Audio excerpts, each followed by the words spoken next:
Hi everyone, here is an astrological overview. Well, first of all, a kind of astrological and intuitive overview for the trends in 2016. Now, I am aware that this material should have been released in December, mid-December, but there's been a house move and all sorts of obstacles to get through, and technological things as well. So I'm just gonna this has been ready to go for such a long time, so I'm just going to put this out through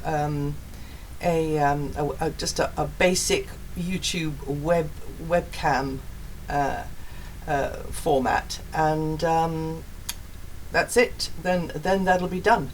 So 2016, I think, will be a year of accelerated change and growth, with some unprecedented situations, though, keeping us on our toes, with so much emphasis on the mutable signs. That's Virgo, Sagittarius, Pisces. They've all got planets transiting in them, and then that just leaves Gemini. But when one of the mutable signs or any of the signs of a group are implicated, then the rest of that group is implicated. So we have mutable, fixed, and cardinal. So it's a mixture between the mutable and the cardinal signs at the moment. So the energies, meaning the energies will be changeable, sometimes chaotic, as they evolve the new vibration. And I'll get back to that in a minute, what this new vibration could be about, depending on which level you begin from in mass consciousness. Thus, there will be the necessity to adjust and to readjust to the new paradigm already proposed by the long-running cardinal sign emphasis, which I mentioned. That's Uranus in Aries and Pluto in Capricorn, which is continuing to kind of remake the world, shaking the roots of the established institutions, the money markets, the weather, everything, in between, and giving birth, though, to a new consciousness in our world. Saturn, Jupiter, mutable sign positions is where challenge, restriction, growth, and expansion will occur, not necessarily in that order, and the long run of transiting dynamic Mars in just two signs for most of 2016. That's Scorpio and Sagittarius between January and September, is where the tough decisions, the conflicts, the tensions, the hidden or subversive elements compete for control with the status quo, and there will be a lot of words bandied around with deeply felt ethics and morals coming to the surface, ideologies, and maybe arguments over the distribution of resources. All of that is likely to be thrashed out through Scorpio and Sagittarius, both of which were all very different things.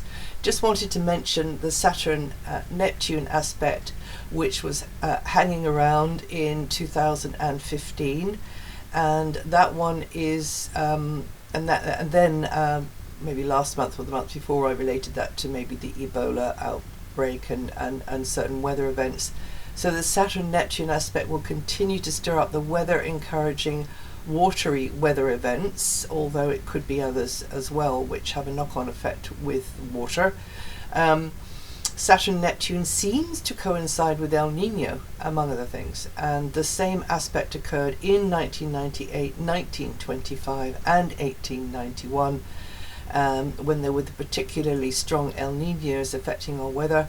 Also 1972, when there was a similar aspect. And I think Chiron transiting Pisces may also have a part to play here, not just with the weather, but also with the refugee crisis going on. Now, these two planets also produce uncertainty and a feeling of being overtaken by events. That can be something that's happening directly to us personally, or that we observe, or that we see coming from far away. And as I said before, it leaves us wondering just how to bring some order, just how to bring some succor, some care to an overwhelming situation, how to bring practical help to those places or persons or animals or whatever overwhelmed by circumstances possibly brought about by weather, so that's flooding or war, that could be refugee situation, or disease, that could be things like Ebola, all of which affected many thousands of us in 2015. Now this aspect does continue until October this year. Now, just on a slightly different tack here, many of you may be aware that in my sessions with clients, I have my astrologist hat on, but I also listen to guidance as well, and I work with guides. In December 2012, I work with guides when I'm not doing sessions either. This guidance communicated to me because I was scratching my head about 2012 and saying, well, the astrology doesn't really look to me like anything much. And well, not as much as it was supposed to be. And I was told that this was when the new babe was delivered, the new babe would be born. And this is the type of language they use, and I construed that to mean a new light, a new frequency, a new birth, a new beginning. And this light is Aquarian in nature and is the airy face of the creative force in nature. So we have the airy side, the fire side, the fiery side, the earthy side, and the watery side. So this is the airy face of the creative force in nature, if you imagine like a pyramid. Like all newborns, it will produce a few headaches and some hiccups as it finds its way to grow in this dimension, which is quite dense physically, materially, mentally, emotionally in our world.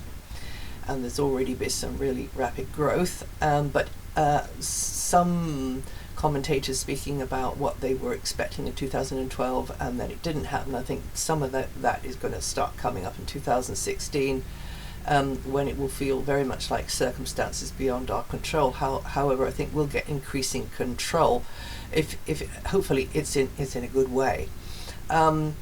So it'll be in 2016 and even 2017 that we really begin to feel its presence, as both the dark and the light forces in our environment that we're used to, that we're born into, are amped up as the game we play here on Earth. In the game we play here on Earth, it is the duality game. So this pure, infinitely powerful and creative light is fracturing prism-like across our dimension. This is what the guides say, and it kind of takes up its shape according to our examples, our choices, our actions, and it sort of slowly over 2,000 years goes through various stages, as a growing child would, that goes through different stages of infancy and then adolescence, etc. In 2016, sorry about that was a slip, we'll be shaping these fresh vibrations and discovering the new programs inherent within them, because there's a lot of goodies coming with this new frequency, amazing inventions and innovations and discoveries to do with the solar system, to do with the universes beyond, to do with what just here on Earth, our technology, our tool making ability. And it's highly advisable that we do this consciously and with as much integrity as we can muster, and really put our foot down as much as we can, from whatever position we hold in society, about things being turned to use for violent ends, or coercion and control. So there is this dawning awareness across our world, which is Aquarian in nature, I was told, and I was also told, it's not like hearing a voice, it's simply getting a kind of a wave of kind of knowing that in its purest form, this new light will not support a monotheistic top-down society. So we're already seeing rumblings of this, which looks up to and follows the gods, the fathers, of the culture. And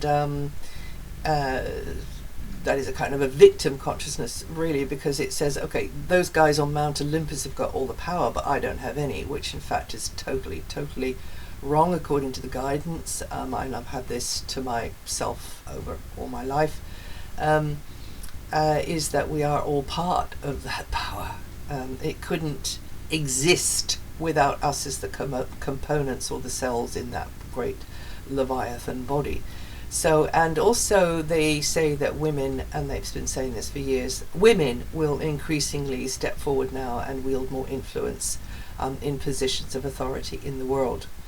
So as it grows over the decades, this infant consciousness will support ever more strongly the concept of inherent equality and unique creativity, in which each individual that contributes to the collective is recognized and respected for their unique role as the cells in the body. So here we are, very much in a time of shifting. This individual consciousness, animal, vegetable and mineral, is infusing more and more and more into our world, and this young light is becoming slowly becoming the new reality. And the negative outworn belief systems are dissolving away. Well, not dissolving, because that sounds quite easy, being sort of pulled down, because, well, not even pulled down, because the new vibration does not support them. That's the thing. So it is inevitable that those leaves will fall from the tree. It's simply easy cycle of nature. And we are I'm told that now we can come more into a reality which mirrors more now what is our truth. But first of all, we got to find our truth, and that's us as individuals. Even though this is going to be a collective mind and heart consciousness in its full flowering eventually, for a while there will be a feeling of separation, division, and that is so we can get to know this new light, maybe in our own way, you know, privately, just finding the level of it for us, or us, our level in it, and then a rejoining from the place of understanding, inner truth, strength, commonality. It doesn't mean being corralled, but because we're coming into this time of collective consciousness rather than in being cut off from our neighbor individualism, doesn't mean to say you can't go, you know, can't have your privacy. That is one of the problems with this new energy, is that on Earth it gets translated as being monitored, you know, the nanny state, the big brother is watching you thing.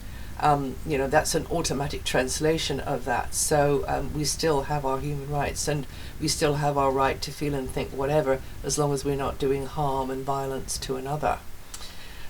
So we'll continue to watch as old setups crumble and fall, not without some argument, resistance, chaos, and the new systems and beliefs which reflect more truly a perspective of global consciousness and entente cordiale come into being and gradually take root in our world. Already we're seeing this through the internet, social media, etc., where people are really sharing, you know, humorously, just in many ways, gathering together, joining together, and feeling a commonality there, feeling an equality there, no matter who you are or where you're from, or what you believe, you know. And those addicted to the old divisive hierarchical vibration, this new energy does no longer support that. So it's not a sudden thing like a switching on and off of a light. It's a very gradual, incremental stepping down, pulling back of the old vibration and the replacing of that with this very springy, young green energy. Many years ago, many decades ago, when I realized that we're coming into the Aquarian age, I sat and I wondered, well, what will gender look like under the more intense Aquarian energy which is coming in the future? Because Aquarius is kind of non-gender specific. And so now we even have, you know, vocabulary for it. We have labels for it. We can sit quite merrily talking about it, you know, freely and openly, whereas maybe 20 years ago you couldn't. You get raised eyebrows, you get lack of understanding. But now we have, of course we've had homosexual for a long time, but in an accepting way. With marriage, no. transgender, binary, incongruous, in gender incongruous, is it? Bi. And the fixed sign Aquarius, you see, is the sign of the angel, and as such has little need for gender. So strange days indeed, for those of us that have been here a long time, and those young ones are just born into it and they don't know any difference. Of course, Aquarius does also stand for technology as well. It's an air sign. It stands for like global communications, we will have to fight for the right for our privacy. We don't want to be railroaded into this or that or the other collective. Already we see that happening with having to register for this and having to register for that. But that should, I hope, sort itself out. Gradually, as humans are becoming immersed in the energy of the collective mind, we will learn how to be creative in our own power and pay less attention to what what the sort of the powers that be tell us we should think or believe, and pay less attention to the mindless promoting the culture of the talentless, which we get an awful lot across our media. I'm glad I said that. I heard that actually, and I thought I'd just pass it on to you because I really do agree with that. There's a lot of chit chat, but still it's connecting. So it's not bad. More and more we will have our encounters which will open up our place in the universe, our solar system. There will be amazing inventions which will allow us to go further and further and further. I mean, they'll probably be flying sort of seeds out into outer space where they can partake of the very, very strong cosmic rays, in which grow super plants, or maybe they'll have airports way up in the sky, or I mean there's going to be all kinds of amazing stuff unfurling during this Aquarian age. But also my guidance said encounters with off-planet relatives, our kith and kin, whose blood runs in our veins, and take our place with them around their table as the little brothers and sisters that we are. But first we must get ourselves into kind of better shape, better alignment with our hearts to our minds, because at the moment we are quite a violent species. And overall, but according to them, we've got a lot better. We're hugely better compared to even 25 years ago. 50 years ago. Our thinking is really kind of mellowing and becoming it's becoming more synced in with the emotional side, and this is what they're waiting for. This is finally the time to bring that truth to a higher expression. So last but not least, access to knowledge of our galactic roots and spiritual origins is now enabled. And it'll be up to the individual whether or not they choose to become a seeker in those realms, because some of us are just here to keep the whole place ticking over. Some of us are here to support others. Some of us are here to be spiritual seekers, to be inventors, to be tool makers or users. Some of us are here to do art, to do healing, to do whatever. We've all got our different areas of this vast puzzle that we're in, and that's what we, that's our job, and it is not one size fits all here at all. So somebody who had maybe a very advanced lifetime maybe is now here just to kind of help to hold the place together. You just don't know, really. And different models of what it is to be human will take root, and as we integrate the idea that we are not just one fruit all alone out here in the universe. I mean, can you imagine that when I was younger, it was just assumed that we were some kind of fluke, the human race on this planet, or rather the planet itself, this blue jewel which hangs in the one of the solar systems in the Milky Way. There was only one of them, and of course now I think many people would say, okay, we can't be alone, and that's the spirit of the Aquarius, which knows that it is part of a huge network, the Aquarian frequency impregnating more and more and more into our world. But different models of what it is to be human will be coming up, and we will understand that we are one fruit on a family tree laden with fruits, with roots across the galaxy. So I hope that was interesting for you, and sorry about the delay and also probably this rather strange sort of echoey sound. I'll I'm trying to figure out how to fix all this in a situation that's changing all the time, but I'll figure it out shortly, and I'll see you the next time. Oh, I'm going to do another one on the astrology now. Bye for now.